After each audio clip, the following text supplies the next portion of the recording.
자, 오늘 본문 말씀에 누가 나옵니까?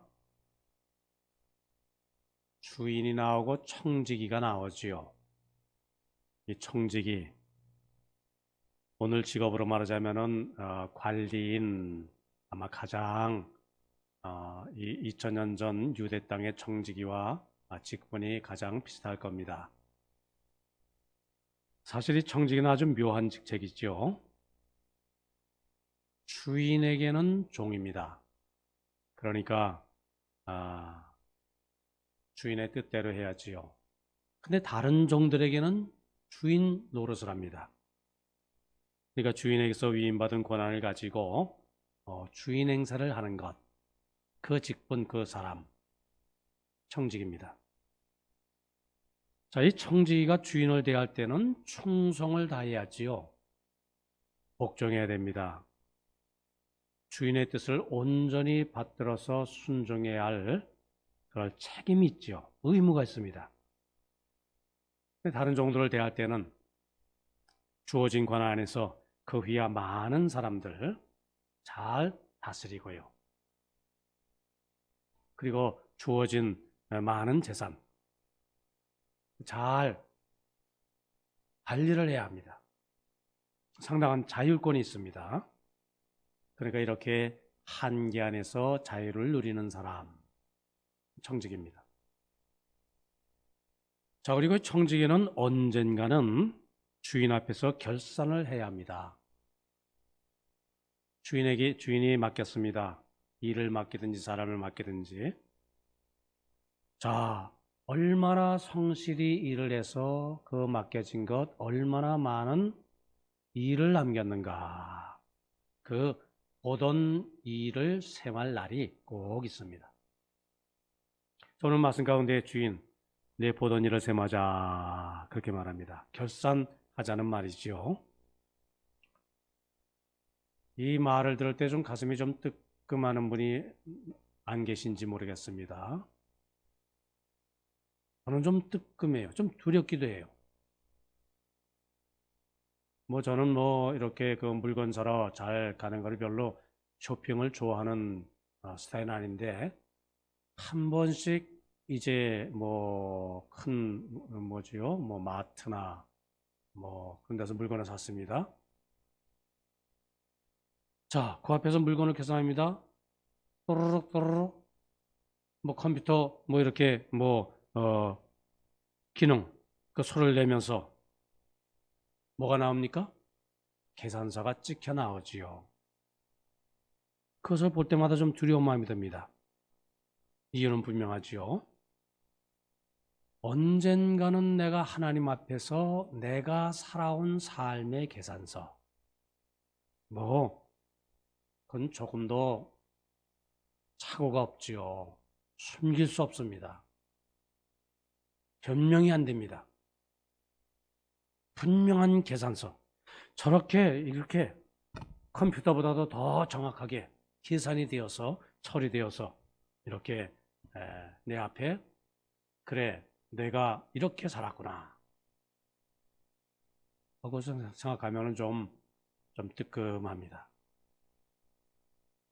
자, 오늘 본문 말씀 내용이 어렵지 않습니다. 어떤 부자에게 청지기가 있었지요. 이런 것을 한번 예상해 볼 수 있어요. 과거에는 그 큰 부자들, 고관이겠지요. 한 번씩 먼 여행을 합니다. 어디로? 로마로. 왜 여행을 합니까? 로비하기 위해서. 뭘 로비합니까?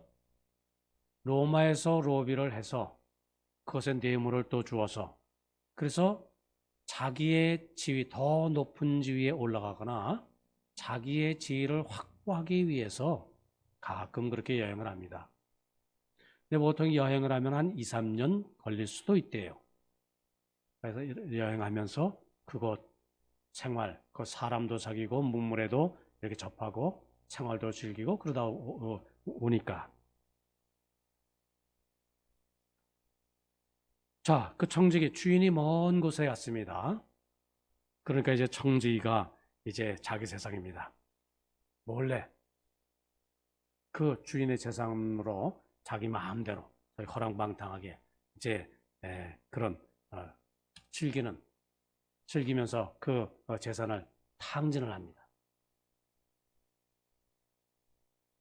주인의 재물을 잘 관리하고 또 주인의 재물을 불어나게 할 그 청지기가 주인의 재물을 충나게 하는 생활을 했다면은 그 청지기는 뭐 100번 쫓겨나도 할 말이 없지요. 자, 그 소식을 들었습니다. 소식이 뭐 주인 모르겠습니까? 안 들리겠습니까? 자, 이제는 화면이다. 내가 보던 일을 한번 셈해보자. 그 장면입니다. 쫓겨나게 되니 청지기의 살 길이 뭐 아득했겠지요. 오늘 다른 그 비유보다도 좀 내용이 좀 길어요. 땅을 파자니 내가 힘이 없고, 그렇죠? 뭐 6,000호 뭐 아무나 합니까? 비료 먹자니 얼굴이 너무 잘 알려서 속된 말로 뭐예요? 쪽팔려서, 그죠? 그 얘기죠, 그죠? 그래서 자존심이 뭐 도저히 허락지를 않고, 자, 그래서 도적질을 하기로 작정했습니다. 그래서 주인의 것으로 인심을 얻어서 주인에게 쫓겨나지만 쫓겨난 후에 그래서 다른 사람들에게 좀 내가 도움을 좀 받아야 되겠다. 그래서 빚진 자들을 불러 모았어요. 그리고 상당한 부분을 그 빚을 좀 뜯어 고쳐 주었습니다. 얼마 빚졌어? 예, 1,000만 원 빚졌습니다. 계약서에는 500만이라고 쓰시오. 그 500만 원은 뭡니까? 깎아주지요. 무슨 얘기죠? 깎아준 것에 대한 일부 수수료, 일부 어떤 혜택을 나한테 넘겨줘라. 그 얘기입니다. 그렇게 빚을 적게 지었다. 이건 뭐죠? 공문서 위조입니다. 요즘으로 말하자면 횡령죄지요. 주인의 것을 횡령하는 엄청난 죄입니다. 자, 이렇게 악한 청직이 부정한 청지기가 되었단 말이에요. 근데 중요한 건 8절입니다. 8절에 뭐라 그러죠? 주인이 그것 모르겠습니까? 주인이 이 옳지 않은 청지기, 옳지 않은 청지기예요. 청지기는. 그런데 그다음 뭐예요? 일을 지혜롭게 하였으므로, 일은 어떻게 했다고요? 사람은 옳지 않은데 일은 지혜롭게 했다. 그래서 칭찬했다는 겁니다. 그렇게 8절에 말씀을 하고 있죠. 그래서 이 세대의 아들들이 자기 시대에 있어서는 피치의 아들들보다 더 지혜로움이니라, 이렇게 말씀을 하고 있습니다. 자, 이 분명히 청지기는 나쁜 사람이었어요. 게으르고요,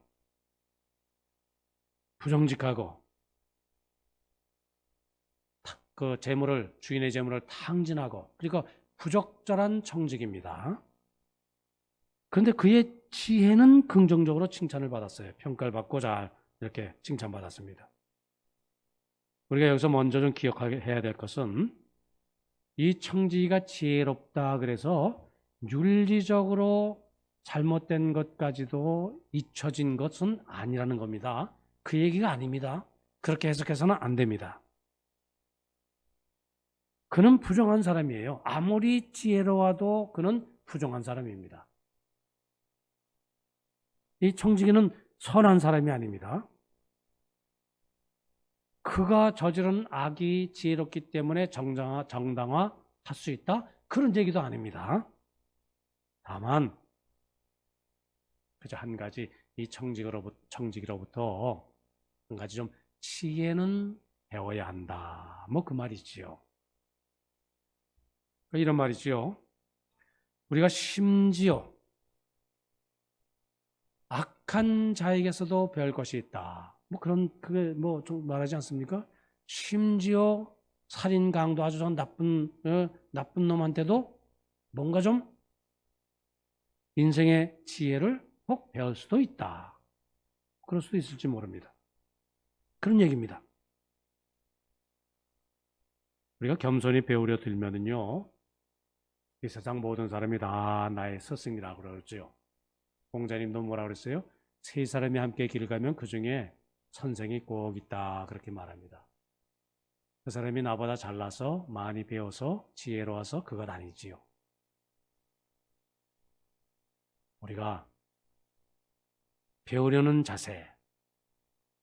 자, 그런 의미에서 이 악한 청지기의 지혜를 배우라는 것이지, 청지기의 그 주인을 속이는 잘못된 그 모습을 배우라.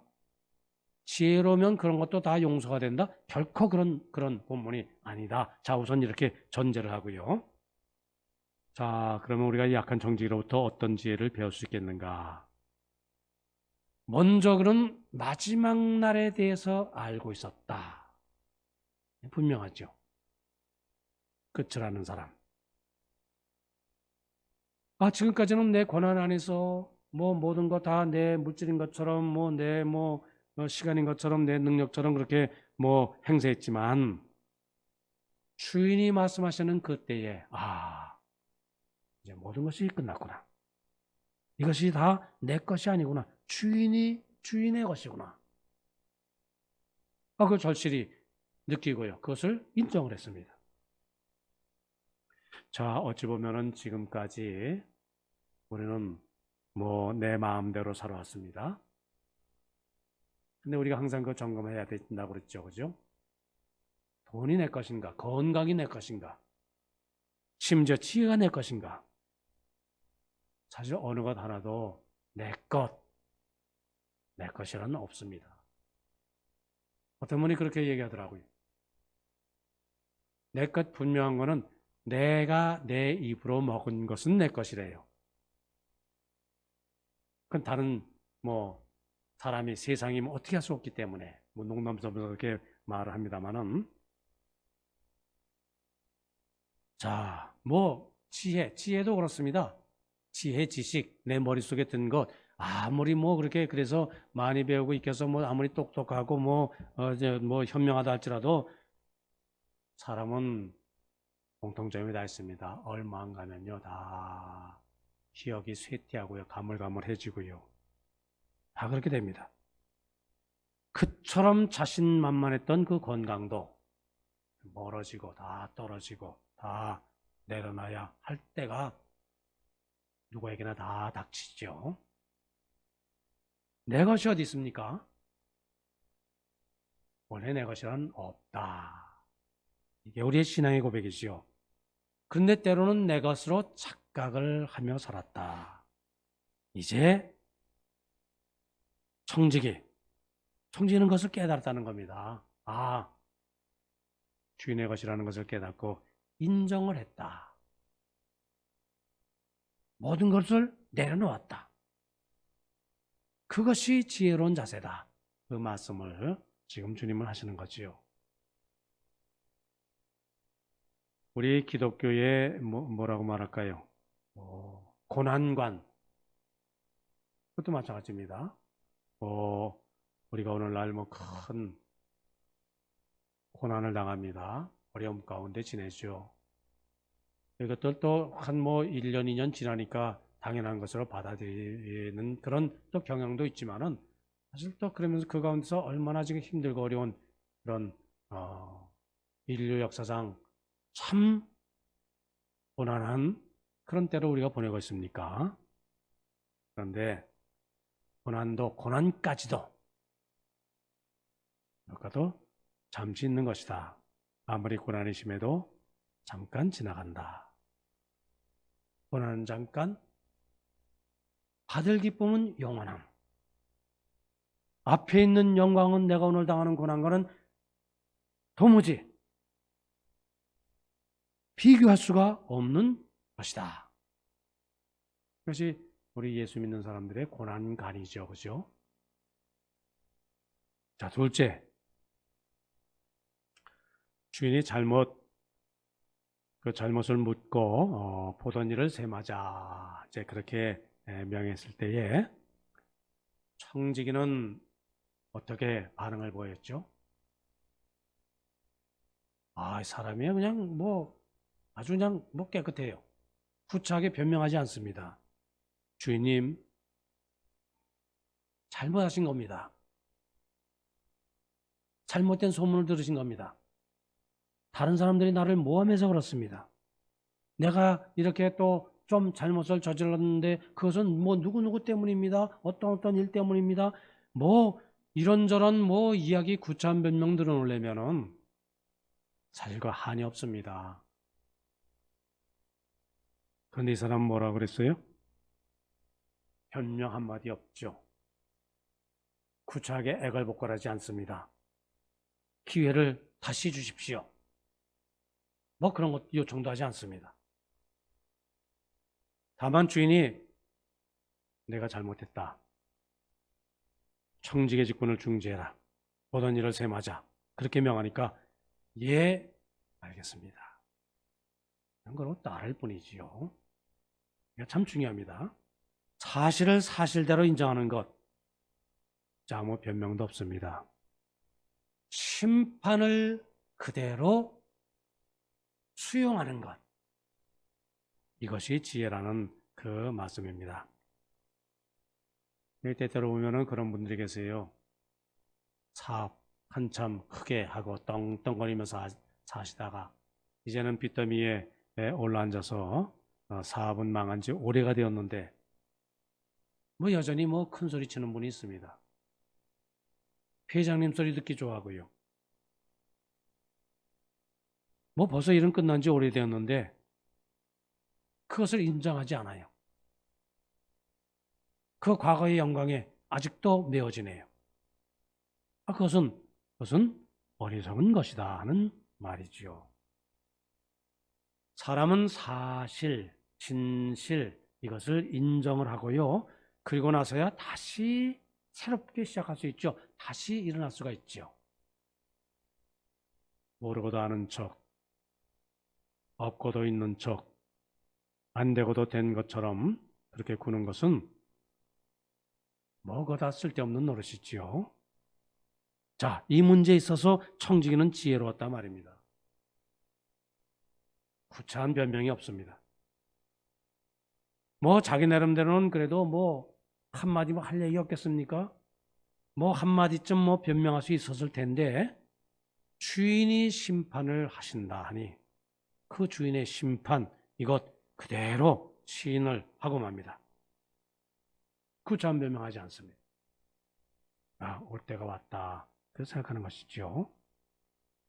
내가 한 일이 그러하니 이런 일, 보던 일을 셈하는 이 일은 있어야 할 것이라. 그렇구나. 이걸 받아들이자.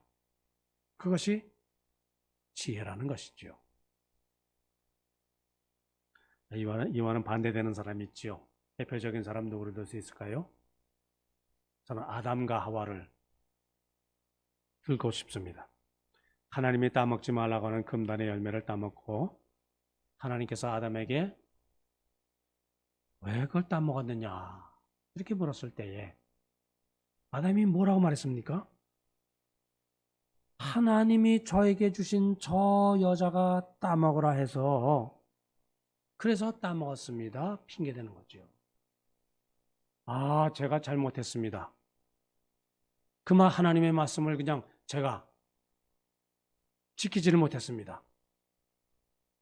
그냥 인정하고 변명하지 않고 회개하면은 아마 인류의 역사가 달라졌을 겁니다. 근데 변명을 뭐라고 그래요? 저 여자 때문에 내가 이 금단의 열매를 먹었습니다. 근데 저 여자는 어떤 여자예요?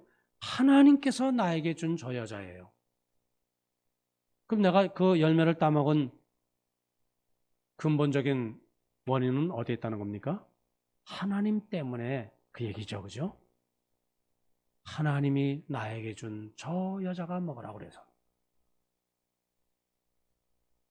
또 하와에게 묻었지요. 너는 왜 따먹었느냐? 뭐라고 그래요? 저 뱀이 따먹으라고 해서. 그 가로 속에 든 말은 뭡니까? 하나님 당신께서 만드신 저 뱀이 나에게 따먹으라 해서 그 얘기죠. 역시 뭐예요? 뱀에게 핑계를 대고 그것은 곧 하나님에게 원인을 돌리는 행동이지요.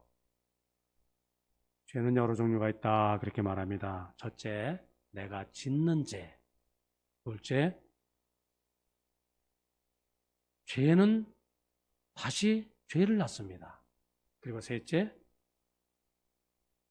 죄를 변명하는 죄. 내친 김에 죄를 짓습니다. 이게 두 번째 죄입니다. 죄가 아니라고 이리저리 변명하면서 죄를 더 짓습니다. 이게 셋째입니다. 넷째, 죄의 원인을 다른 사람에게 전가하고 밀어버리는 것. 나는 정당합니다. 저 사람이, 당신이, 세상이, 그거죠.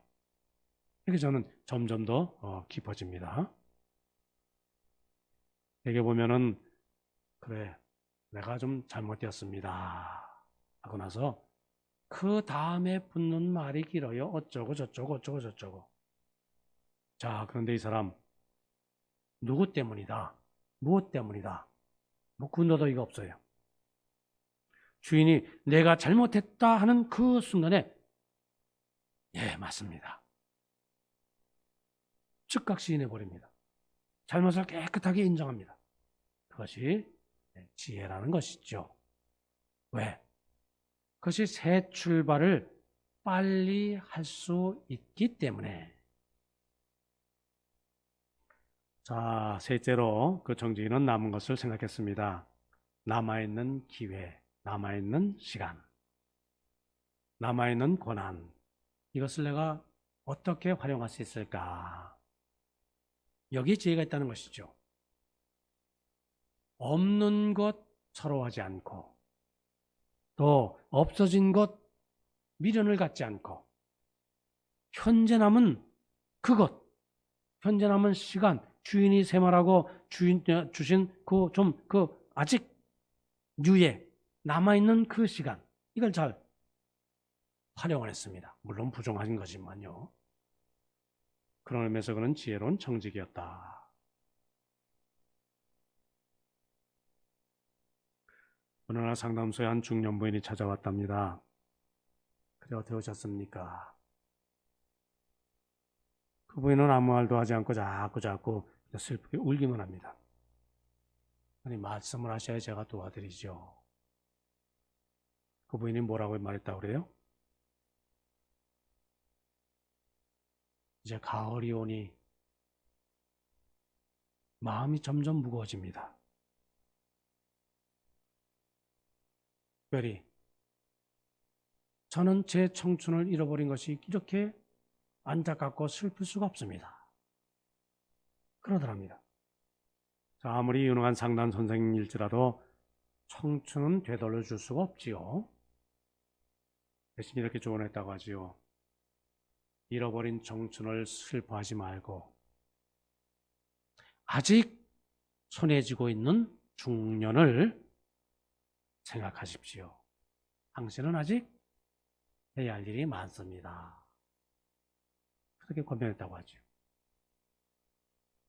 일본 작가 쓴 소설 가운데 아끼루라는 책이 있습니다. 산다라는 뜻이래요. 제가 근데 일본 말을 몰라서 아끼루 산다 그런 뜻이라는데 내용은 간단해요. 25년 동안 시청에서 근무하던 아주 건강한 사람이 병원 가서 진찰을 받아보니까 위암이래요.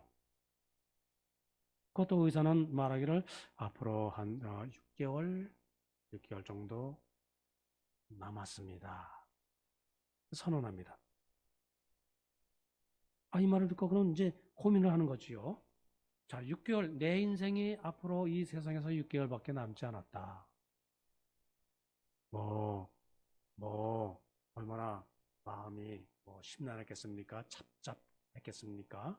이 생각 저 생각 많이 들었겠죠. 그리고 그렇게 생각하니까 모든 것이 다 만사가 귀찮아지는 겁니다.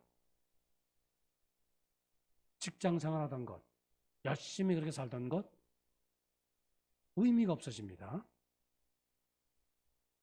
이것저것 잔뜩 이렇게 평소에 이렇게 마음 썼던 것, 하고 싶던 것, 재미가 없습니다.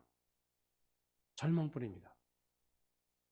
자, 그러다가 길거리에서 꽃을 파는 불쌍한 어린애하고 앉아서 이야기를 합니다. 말동무를 찾은 거지요. 자, 나는 6개월밖에 남지 않았단다. 이게 슬프게 말합니다. 이 철없는 어린의 대답이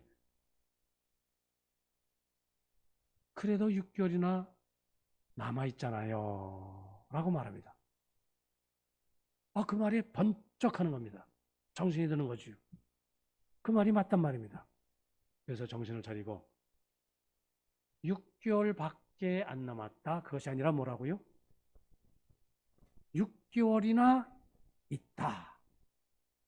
생각이 바뀐 거지요. 그래서 새로운 용기를 얻어서 6개월 동안 내가 뭘 할까? 뭐 가능한 일이 뭘까? 그 찾고 그리고 뭐 귀중한 사명을 감당하고 뭐 그런 이야기입니다. 자, 우리 모두는 끝이 있죠. 그런데 아직은 가진 바가 있습니다.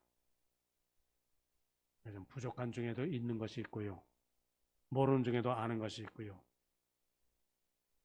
다 할 수는 뭐 없지만은 그래도 아직은 내가 할 수 있는 것이 있어요. 바로 그것을 아는 지혜가 있어야 한다. 자, 이 약간 정직이 내 보던 일을 세마자 선언을 받는 그 순간에 끝이 왔습니다. 그는 끝을 시인합니다. 그러나 아직 남은 마지막 기회, 이것을 활용해야 되겠다. 그렇게 생각합니다. 최대한도로 그래서 그것을 이용해서 남은 시간,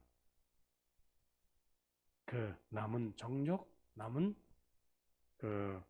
남은 바, 그것을 굳게 했습니다. 그래서 지혜로운 정직이라 그런 일컬음을 받았다. 그 이야기지요. 자, 마지막으로 이 정직이는 내일을 위해 미래를 위해서 준비했다는데 그 지혜가 있죠. 사실 이 주인은 이 불의한 정직으로 해서 손해를 봤습니다. 그죠? 빌려준 것, 그것을 다 받아내지를 못했으니까, 받지를 못했습니까? 자, 그런데도 그 주인은 그를 감옥에 보낸 것 아닙니다. 그 횡령죄를 범한 그 정직이 화를 내어 욕하지도 않았습니다. 도리어 어떻게? 도리어 웃으면서, 물론 비유 안의 이야기지만은 도리어 웃으면서 그 정직을 칭찬합니다. 내일을 위해서 비록 부정직한 방법이었지만은 내일을 위해서 준비할 줄을 아는구나. 이거 주인이 보통 배포가 아니에요. 그죠? 보통 사람이면 감히 그런 생각 그렇게 못합니다. 어쨌든 그렇게 도리어 인정해 줬습니다. 무슨 말입니까? 내일을 위해, 미래를 위해 준비한다는 것은 그만큼 중요하다는 얘기지요. 사람은 내일을 모릅니다. 그러나 분명 내일은 다가옵니다. 귀한 정직뿐 아니죠. 우리 모두에게 분명 하나님의 음성. 어떤 음성? 자, 이제는 보던 일을 세마자. 그때 우리는 모두 어떻게 해야겠는가? 자, 세상에 있는 것은 우리가 결코 영원히 있는 것이 아닙니다. 세상의 모든 것 다 우리 손에서 빠져나갈 날이 있지요.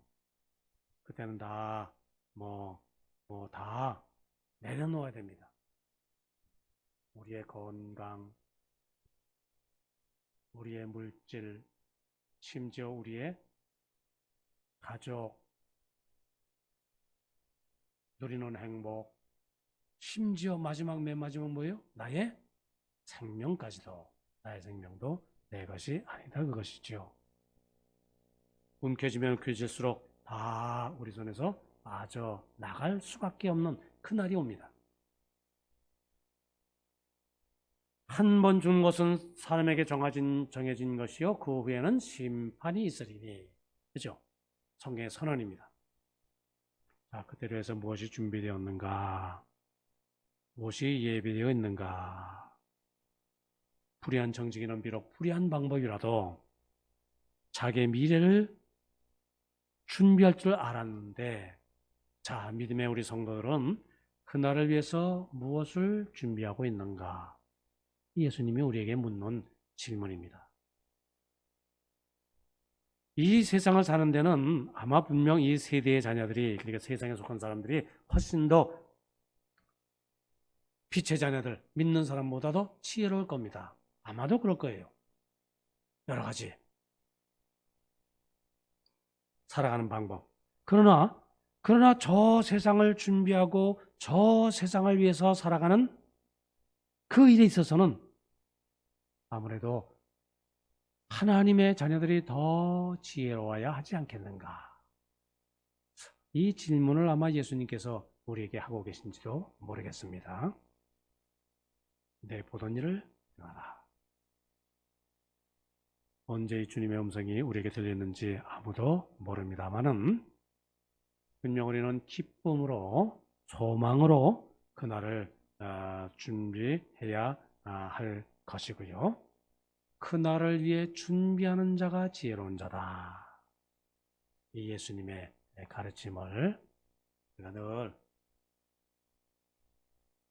영혼의 가슴의 중심에 이게 그 가르침을 세워놓고 그 소리를 들으면서 사는 지혜로운 하나님의 사람들, 우리 모두 되어야 할 줄 믿습니다.